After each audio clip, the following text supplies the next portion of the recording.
Phases change according to your progress or a given task. Start by writing in one row task, deadline, days left, and progress. Right next to it, in a merged cell, type task and below add checkpoints. Now let's add that main task for the day, the week, or the month.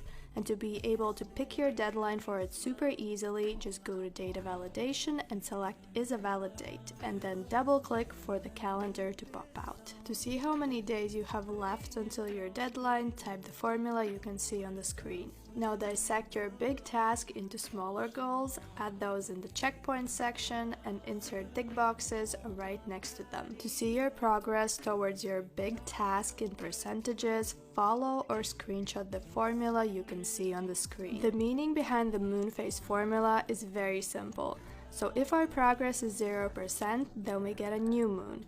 If our progress is between 0 and 31%, then we get the next moon phase.